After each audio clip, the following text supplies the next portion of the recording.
Assalaamu calaykum kasoo dhawaada mar kale ayaa Nuura Cooking maanta waxaan idin sidaa muufo idin sidaa yaana muufo jecleen I think qof walba muufo uu jecel yahay marka muufo fudud oo kala araga maanta sameeynayna waxaan isticmaalaa 2 koob oo bur ah iyo daqiiqdaas galeyda aan budo waa daqiiq waa bur camal waa jariir ma aha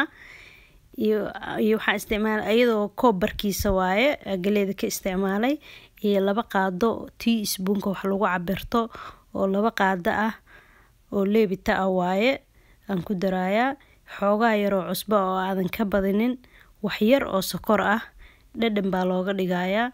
iyo 1 koob oo biyo ah 8 ounces camal waaye iyo 1 xabo oo ukun ah waa isku rifaaqaysaa meesha muufo la garaacayo la baqdhabayo la jukeenayo ma taalo just very easy waaye very simple waaye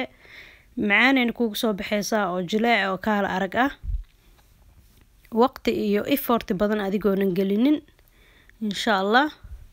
waa ka saasa isku dhex gelinaya waa rifaaqaysaa biyahan kista ugu dareysaa adiga biyaha inta isticmaalaysid waxay ku xiran tahay inta adiga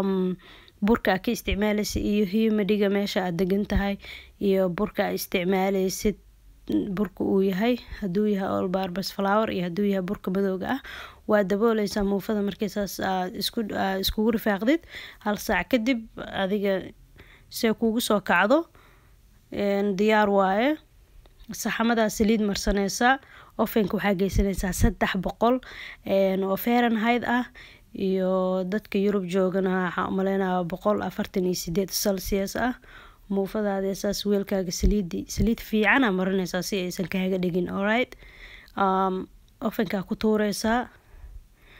hoos markii ay ka soo gaduudato